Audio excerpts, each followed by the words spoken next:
कुमार पिल्लई जी और इसके चेयरमैन श्री शेट्टी जी, यहाँ उपस्थित हमारे सभी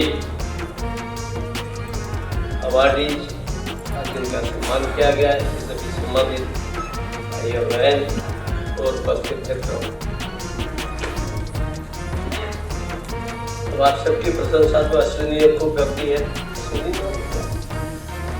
खूब प्रशंसा करती है। मेरे पास अब शब्द नहीं किसमें आपकी प्रशंसा करूं, क्योंकि आप सब अपने अपने क्षेत्रों के दिग्गज लोग हैं, शिखर पर पहुंचे लोग हैं। और शिखर भी पुरस्कार का नाम है गिरी शिखर है। शिखर तो कहीं पर भी किसी की ऊंचाई पर पहुंचो तो शिखर ही कहलाता है, और गिरी के शिखर पर पहुंच के तो बहुत ऊंची बात है। और जो जो लोगों को यहाँ पर बुलाया, आपको सम्मानित किया गया, निश्चित रूप से not only Maharashtra but all of the country should be proud of you all. हमारे पूरे देश को गर्व होना चाहिए, और सचमुच देश आप जैसे लोगों से ही बनता है। हर एक क्षेत्र में हम कभी कभी क्या करते हैं तो कुछ लोग देशों क्षेत्र में जाते हैं, विशेषता प्राप्त नहीं करते, परंतु कुछ लोग किसी विशेष क्षेत्र में जाते हैं, चाहे खेती का हो, बागवानी का हो, संगीत का हो, नृत्य का हो, और अनेक चीज़ें हैं, चाहे किसी इंजीनियरिंग का हो, डॉक्टरी पेशे का हो, किसी भी क्षेत्र में जाए, या सामाजिक सेवा का हो। सामाजिक सेवा भी बड़ा क्षेत्र है, तो उस क्षेत्र में बहुत से लोग लगे रहते हैं, और सब people set example for them. उनमें से कुछ लोग ऐसे होते हैं जो एक उदाहरण स्वरूप बन जाते हैं, एक आइकन बन जाते हैं। और ऐसे जिन जिन क्षेत्रों का भी यहाँ पर वर्णन किया गया, हमारी संचालिका बोल रही थी, तो आप उस क्षेत्र के सभी विशेषज्ञ हैं, सबने उस क्षेत्र में एक ऊंचा नाम कमाया है, आप सबने प्रसिद्धि प्राप्त की है। और ये स्वाभाविक है, कभी कभी क्या लगता है, अब इतने श्रेष्ठ लोग अगर इनको मान लिया हमारे पीपल आर्ट्स सेंटर अगर ये सम्मानित नहीं करता, राज्यपाल यहाँ भी नहीं आए, तो भी आपका सम्मान कम थोड़ी ना है, आपका सम्मान तो वैसे बहुत अधिक है। लेकिन कभी कभी क्या लगता है कि भाई थोड़ा सा प्रोत्साहन हर किसी को चाहिए। और मैं अभी कह दूं कि वो संचालन करते अश्विनी जो है, उसको लग रहा था लंबा भाषण देते रहो, लेकिन खूब लंबा आपकी तारीफ करते जाते ना, और आपकी तारीफ तो सबकी जितनी की जाती कि मैं एक दिन में तो एक ही तारीफ पूरी नहीं होगी, तो उसे ये लग रहा था कि राज्यपाल के पास समय कितना होता है, तो उसको ये लग रहा था कि भाई मैं उसको रुकवा रहा हूँ। मैंने यू और डिजर्व, और जो भी बोल रहे थे उससे अधिक आप डिजर्व करते हैं। लेकिन क्या है कि हम सब लोग समाज में काम करते हैं, अपने अपने प्रोफेशन में काम करते हैं, सेवा के क्षेत्र में काम करते हैं। जिस क्षेत्र में कुछ लोग ऐसे होते हैं कि प्रभु की कृपा रहती है, और प्रभु की कृपा उनके स्वयं के प्रयत्नों से वे अपना उपलब्धियां प्राप्त करते हैं, वे एक प्रकार से बहुत बड़े सफल, एक सक्सेसफुल उसके रूप में सामने आते हैं अपने अपने फील्ड में। और सक्सेसफुल चाहे उद्योजक हो, चाहे संगीतज्ञ हो, चाहे आर्टिस्ट हो, कोई भी हो, तो वो सब उस क्षेत्र में आगे बढ़ते हैं। तो स्वाभाविक ही कि मनुष्य की इच्छा होती है कि वो कुछ करता है तो उसको कुछ लगना चाहिए। मैं कई बचपन में हमारे कई मैंने कहानी किसी साधु से सुनी थी, आप उसके साथ अपने को जोड़ना मत, है ना, लेकिन वो उस कहानी का दूसरा अर्थ जो आपको पता होगा। उस कहानी में क्या कि कोई बेचारी गरीब महिला थे, अब उसको कहीं से कोई अंगूठी सोने की मिल गई, अब उस चाहती थी कि लोग उसकी तारीफ करें, कुछ देखे उसको देखता ही नहीं था। तो एक दिन तो आग लग गया वहां पर, तो उसने अपने मकान में आग लगा दी और ऊपर चढ़ गई। अरे आग लगी वैसे आग लगी का अंगूठी जाते दिखाए सामने, तो उससे लोगों को लगेगा इसके पास सोने की अंगूठी भी है। यानी वो गरीब से गरीब को भी लगता है कि उसकी किसी ने प्रशंसा करनी चाहिए कि आज उसके पास ये सोने की अंगूठी आ गई है। मनुष्य का एक स्वभाव होता है, पशु पक्षी होते हैं, उनको भी जरा ठीक से पेटिंग कर दो, किसी से उनको पीठ पर दबा दो तो वो भी अच्छा काम करते हैं। तो इसलिए समाज के अंदर आवश्यक है कि जो हमारे हर फील्ड में अच्छा काम कर रहे हैं, आगे बढ़ रहे हैं, समय समय पर यदि समाज उनका सम्मान करता है, यदि समाज उनको अवार्ड देता है, समाज सबके बीच में उनकी प्रतिष्ठा को बढ़ाता है, तो स्वाभाविक है कि उनकी कला, उनके अंदर की उद्यमता, उनके अंदर का जो ज्ञान है, अभी इंटेलेक्चुअल क्या बोल रहे थे, बुद्धिमत्ता, कुछ इसका नाम बोला था, बुद्धिमत्ता कैसा बोला था ना, बुद्धिमत्ता किसी महिला का नाम लिया था, बताइए ना।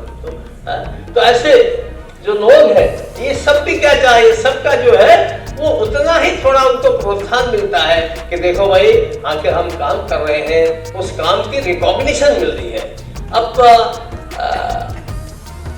मुझे ध्यान था, मैं समाज में काम करता था, मुझे पॉलिटिक्स से कभी रुचि नहीं रही, तो मुझे लोग कहते थे, अरे भगत सिंह जी आप काम करते हैं, इलेक्शन क्यों नहीं लड़ते? मैंने कहा no, I have not interest, मेरा कोई इंटरेस्ट नहीं, मैं समाज सेवा करता हूँ, स्कूल चलाऊंगा, अस्पताल खोलूंगा, ये अच्छा मुझे लगता है। बोले नहीं, बोले देखो ना, जंगल में मोर नाचा किसने देखा, यानी वो मुझे इंस्टिगेट करते कि देखो भाई राजनीति में जाओगे, तुम्हारा नाम होगा, अखबार में छपेगा, टीवी में आएगा। यही अब ये क्या है कि समाज के लोग भी चाहते हैं कि भाई आखिर कहीं न कहीं अगर आप कुछ कर रहे हैं तो आपका नाम होना चाहिए। तो स्वाभाविक है कि आप एक अच्छा काम कर रहे हैं, आपने अपने फील्ड में अच्छा काम किया, आज आपको सम्मानित किया गया है। मैं अपनी ओर से भी आपको बहुत बहुत अभिनंदन करता हूँ और आपसे ये विनती करता हूँ कि हम सब भारत माता की संतान हैं और इस भारत माता का सम्मान कैसे बढ़े। हो सकता है आप लोग जितने बैठे हैं यहाँ पर, वे सब ऊंचे कलाकार न हो, वे सब ऊंचे इंटरप्रेन्योर्स न हो, वे सब कोई बहुत अच्छे इस प्रकार के विशेषज्ञ या विद्वान भी न हो, लेकिन हम जहाँ हैं वहाँ यदि हम अपना कर्तव्य पूरी तरह से निभाते हैं, अच्छी तरह से निभाते हैं, तो हम सब लोग एक प्रकार से माँ की सेवा करते हैं।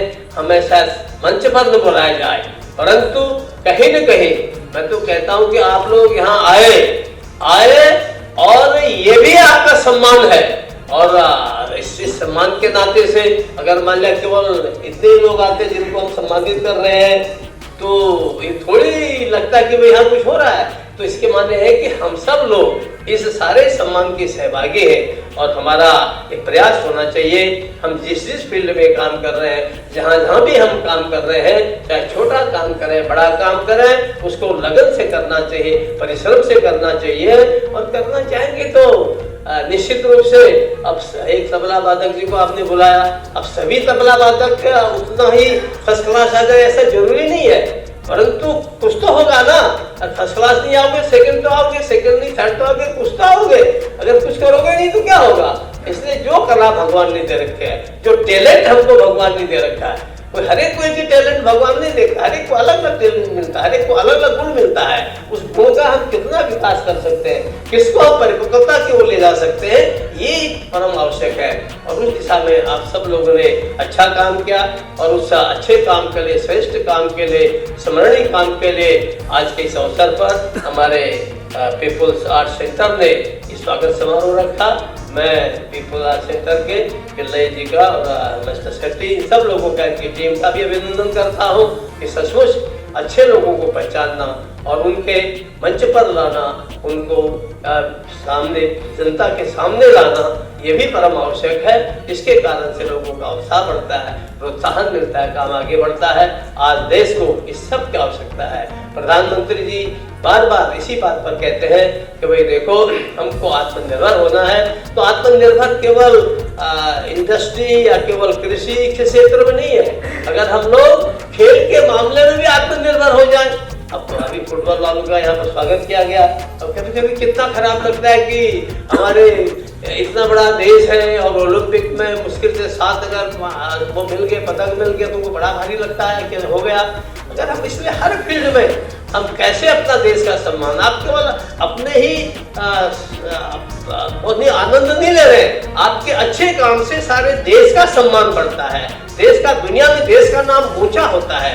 इसलिए उस दिशा में हम सब लोग और प्रयत्न करेंगे, अपनी प्रतिभा को और दिखाएंगे, ताकि देश और दुनिया के सामने आप सब अपने परिवार का और देश का काम ऊँचा कर सके। मेरी शुभकामना आपके साथ है। मैं आप सबका फिर से बहुत बहुत अभिनंदन करता हूँ और कमेटी वालों को मैं सेंटर को अपनी ओर से बहुत आभार प्रदर्शन करता हूँ। बहुत बहुत धन्यवाद।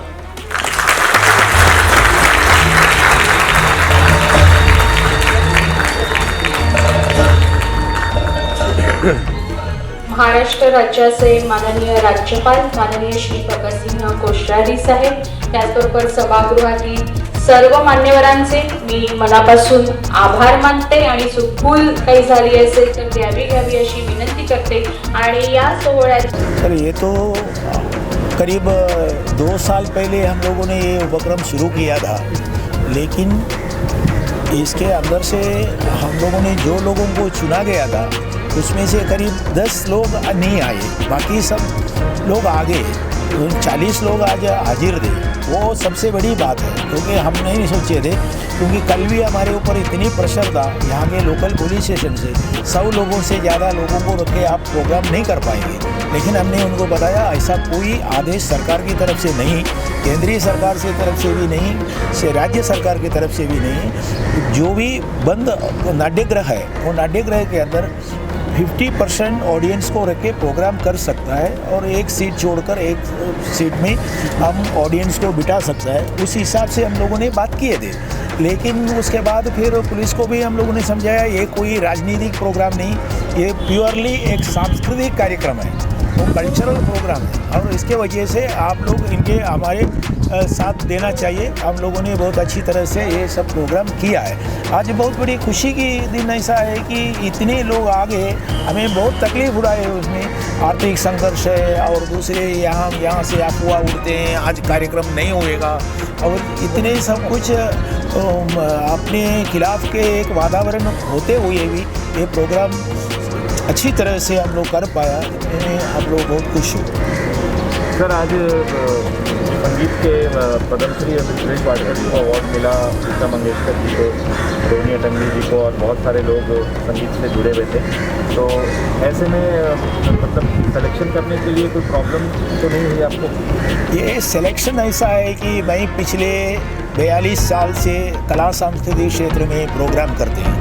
इसमें मैं सिर्फ हिंदी नहीं, मराठी नहीं, साउथ इंडियन भाषा में तमिल, मलयालम, तेलुगु, कन्नड़ा, बाकी सभी भाषाओं में मैं प्रोग्राम आयोजित करता है।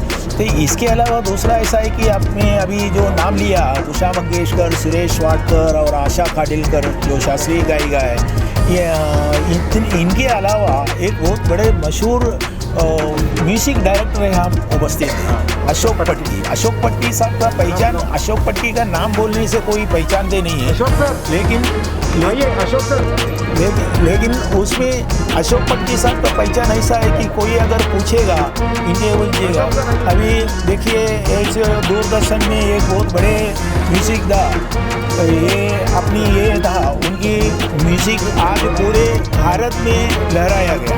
वो गाना ऐसा है कि मिले सुर मेरा तुम्हारा। मैं कोई गायक नहीं है, मैं कोई म्यूजिक डायरेक्टर नहीं, लेकिन उसमें से वो मशहूर है। अभी अशोक पट्टी साहब को बुलाने का कारण वही था, दूसरा कुछ नहीं। आपका ही तारीफ कर रहा है। विभिन्न क्षेत्र से लोग आए और आपके यहाँ पे कार्यक्रम में भाग लिए, लोगों को अवार्ड से नवाजा गया, उनको सम्मान मिला। तो इसका मतलब ऐसा है कि हम लोग पिछले 40 सालों से राष्ट्रीय एकात्मता के लिए काम कर रहे हैं। नेशनल इंटीग्रेशन के अंदर ऐसा है कि हमें किसी क्षेत्र से जुड़े नहीं। अभी पत्रकार में भी हमारा ये था, कुमार केतकर साहब है, दिल्ली में है, उसके लिए वो नहीं आ पाया। और इलेक्ट्रॉनिक्स मीडिया में राजीव खांडेकर, उनका नुमाइंदा भेजा गया।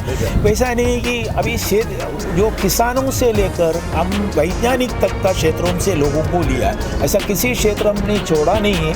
लेकिन और भी छूट गया हो तो आगे प्रोग्राम में हम लोग ये करेंगे, ऐसे नहीं है। अभी हमारा मार्च 27 तारीख को एक कार्यक्रम आ रहा है, आज़ादी का अमृत महोत्सव।